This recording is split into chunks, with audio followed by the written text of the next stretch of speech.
My boss humiliated me for being low-ranking, but I was the secret owner of the company.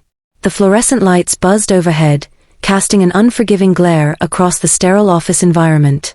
Rows of cubicles stretched out like a maze, each one occupied by employees who had perfected the art of appearing busy while secretly scrolling through social media or daydreaming about their next vacation. Among them sat Emily Carter, her fingers dancing across the keyboard as she meticulously crafted yet another report that would likely be met with indifference by her superiors. Emily had been with Sterling Enterprises for nearly 5 years now, starting as an entry-level administrative assistant right after graduating from college. Her father, Richard Sterling, the founder and CEO of the company, had always believed in teaching his children the value of hard work and humility. That's why, when Emily joined the family business, he insisted she start at the bottom, working her way up without revealing her true identity to anyone in the organization. Every morning, Emily arrived precisely at 7:30 a.m., 30 minutes before most employees even considered rolling out of bed. She brewed her own coffee in the break room, careful not to take more than her fair share of creamer or sugar packets. Her desk was immaculately organized, with color-coded files and neatly stacked documents that spoke volumes about her dedication to detail. Yet despite her relentless work ethic and consistently excellent performance reviews, there was one person who never seemed satisfied with her contributions: Gregory Thompson, the Vice President of Operations. Gregory was everything Emily wasn't: loud, brash, and utterly convinced of his own superiority. He strutted through the office corridors like a peacock displaying its feathers, his tailored suits and imported leather shoes marking him as someone who valued appearances above all else. To him, Emily was nothing more than a low-ranking employee whose presence barely registered on his radar unless it was to point out some perceived flaw in her work. The humiliation began subtly enough: a dismissive wave of the hand during meetings when she tried to contribute ideas, a condescending chuckle when she asked questions about complex projects. But over time, Gregory's behavior escalated into something far more insidious. He would deliberately assign her menial tasks well below her skill level, then criticize her publicly for taking too long to complete them. During team gatherings, he made snide remarks about people who haven't earned their place while staring directly at her. What stung most was knowing that she could end this charade with a single word. The power to reveal her true identity rested just behind her lips, waiting to transform how everyone viewed her. Yet every time she considered speaking up, she remembered her father's words: "True strength isn't measured by titles or authority, it's demonstrated through character and perseverance." So instead of confronting Gregory, she channeled her frustration into her work, determined to prove her worth without relying on her family name. Her closest confidant in this ordeal was Margaret, the seasoned HR manager who had been with the company since its inception. Margaret knew Emily's secret but maintained strict confidentiality, offering only subtle support through encouraging smiles and strategically placed compliments during evaluations. Their relationship developed into something deeper than mere professional courtesy. They became allies in navigating the treacherous waters of corporate politics. Despite the daily challenges, Emily found solace in the genuine connections she forged with her colleagues. There was Sarah from accounting, who shared her love for mystery novels and often slipped handwritten book recommendations beneath her keyboard. Tom in IT, whose dry sense of humor could brighten even the darkest days. And Jasmine, the new marketing associate who looked up to Emily as a mentor despite being unaware of her true position within the company. These relationships grounded Emily, reminding her why she had chosen to pursue a career in business in the first place. It wasn't about wielding power or commanding respect through fear. It was about building something meaningful, creating a workplace where people felt valued and inspired to do their best work. Every kind word exchanged over coffee breaks, every collaborative effort that resulted in innovative solutions, these were the moments that fueled her determination to see this journey through. Yet, no matter how many positive interactions she experienced, Gregory's shadow loomed large over her professional life. His criticism grew increasingly personal, targeting not just her work but her very presence in the company. During a particularly brutal performance review, he had the audacity to suggest that perhaps she had only secured her position through favoritism, completely oblivious to the irony of his statement. The weight of maintaining her secret identity while enduring such treatment tested Emily's resolve daily. She would return home each evening, shedding her professional armor in the privacy of her apartment, allowing herself to feel the full force of her emotions. Some nights, she cried herself to sleep, questioning whether this path of sacrifice was truly worth it. Other times, anger burned hot within her chest, fueling fantasies of dramatic confrontations where she finally revealed her true identity to Gregory's astonished face.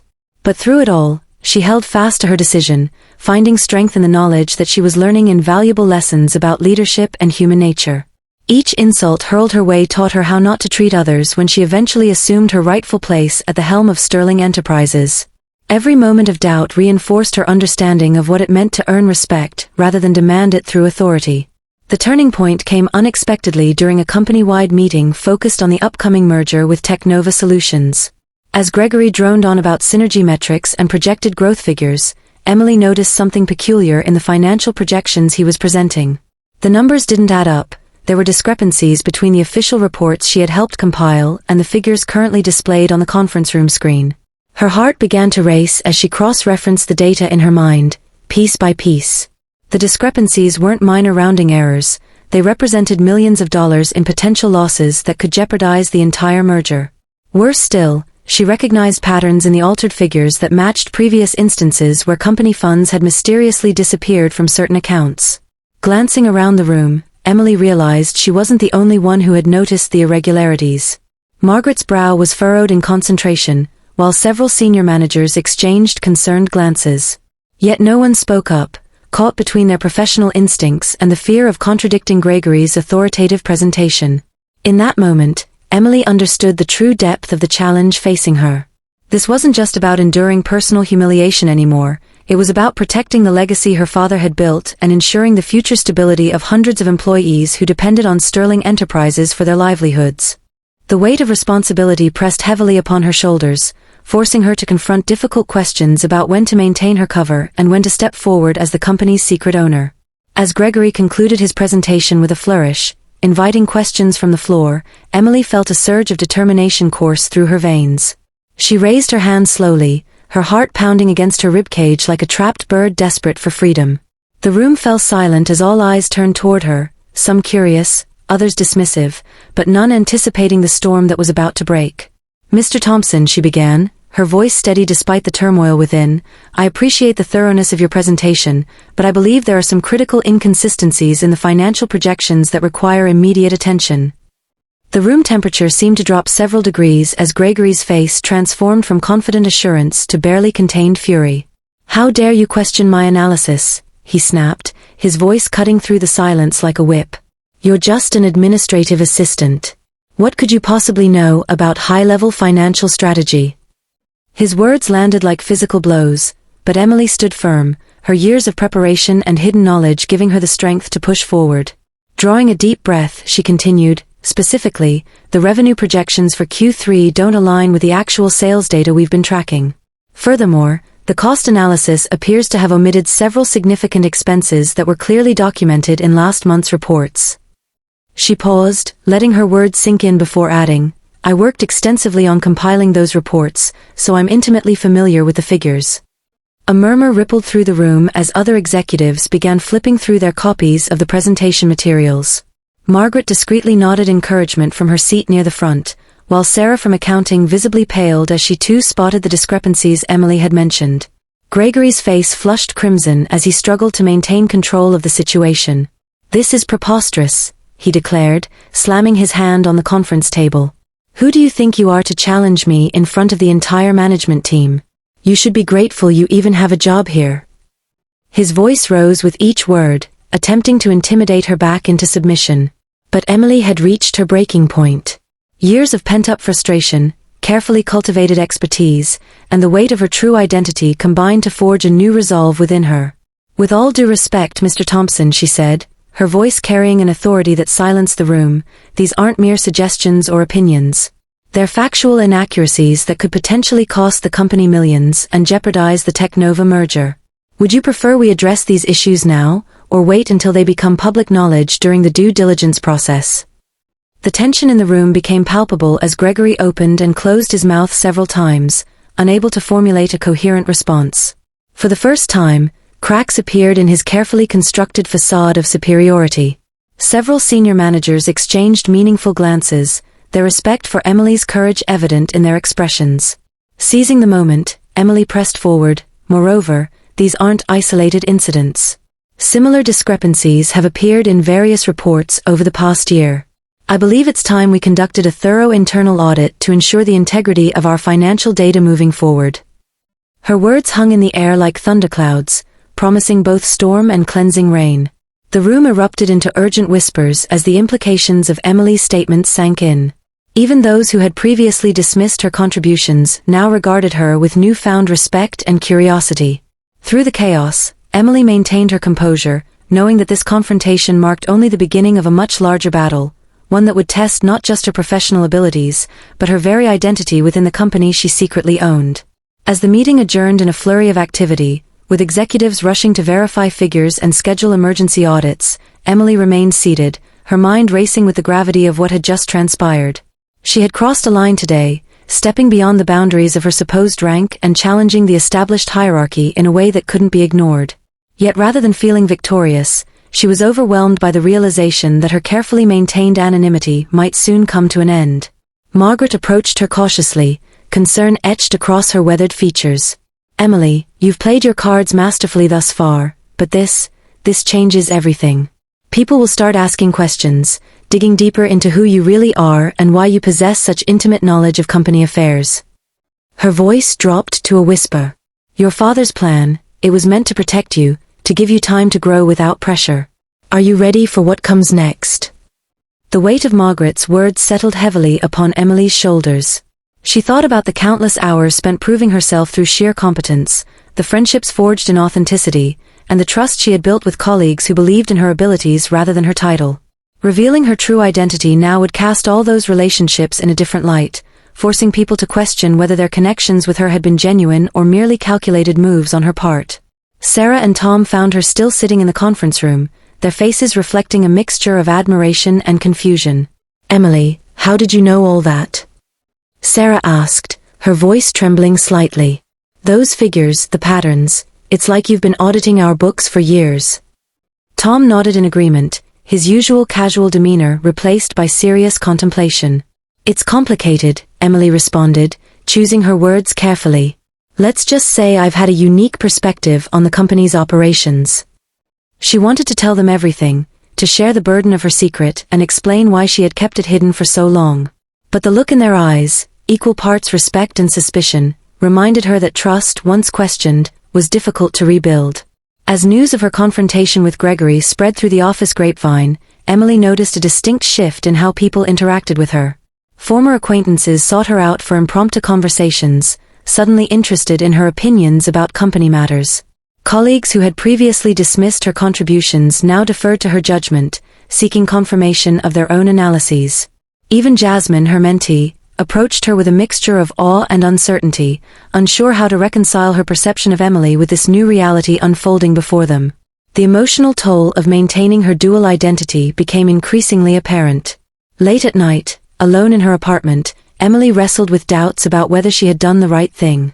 Had she betrayed the trust of those who had befriended her genuinely? Was she about to lose the authentic connections she had worked so hard to cultivate? Each unanswered question added another layer of complexity to her already burdened conscience. In the days that followed, the company atmosphere shifted dramatically. Whispers of internal investigations filled the hallways, and security protocols tightened around sensitive financial data. Gregory, once the untouchable authority figure, now moved through the office with visible tension in his shoulders, his usual bravado replaced by nervous glances over his shoulder. Emily watched these changes unfold with a mixture of satisfaction and apprehension, knowing that the revelations about the financial discrepancies were just the beginning of a much larger reckoning. Her father called her late one evening, his voice heavy with both pride and concern. "Emily, I heard about what happened today. I must admit, I didn't expect you to confront Gregory so directly, especially before completing your training period. But seeing how you handled yourself, standing firm in your convictions while maintaining professional integrity, I couldn't be prouder." He paused, allowing the weight of his words to settle between them. "But remember, my dear, leadership isn't just about making bold moves or exposing wrongdoing. It's about guiding people through change, helping them understand and accept difficult truths without losing faith in the institution they serve. The decisions you make now will shape not just your future as CEO, but the culture and direction of Sterling Enterprises for years to come." Emily listened intently, recognizing the wisdom in her father's words. She realized that her journey wasn't solely about confronting those who had wronged her or proving her capabilities to doubters. It was about forging a new path forward, one that honored the company's legacy while addressing its flaws and embracing necessary evolution. The values she had learned through years of quiet perseverance, empathy, integrity, and unwavering commitment to doing what was right, would need to guide her through the turbulent times ahead.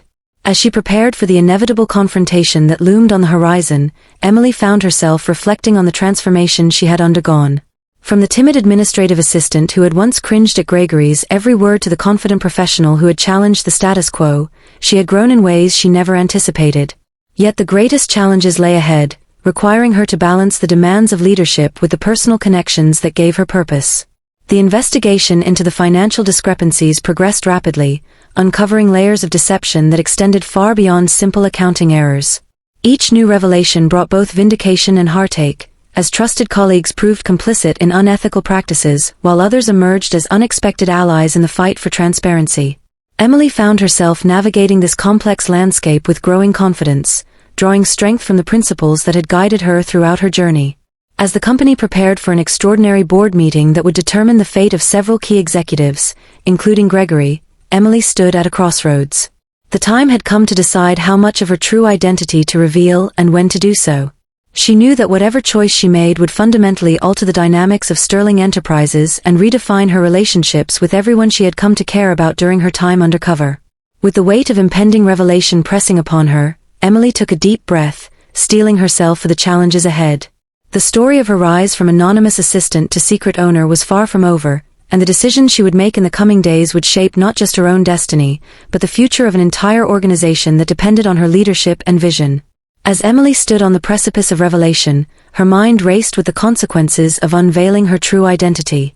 The boardroom doors loomed ahead, heavy with anticipation, and she knew that stepping through them would change everything. Her hands trembled slightly as she clutched the folder containing irrefutable evidence of Gregory's misconduct, proof that would not only expose his corruption but also force her to step out of the shadows. Taking a deep breath, she reminded herself why she had endured so much. For the employees who deserved transparency, for the legacy her father had entrusted to her, and for the belief that leadership should be rooted in integrity rather than fear. She thought of Margaret's steady guidance, Sarah's quiet loyalty, Tom's unshakable support, and Jasmine's admiration, all relationships now hanging in the balance. Would they see her actions as betrayal or as an affirmation of trust? The moment she entered the boardroom, all eyes turned to her. For the first time, she didn't feel like the low-ranking assistant Gregory had dismissed.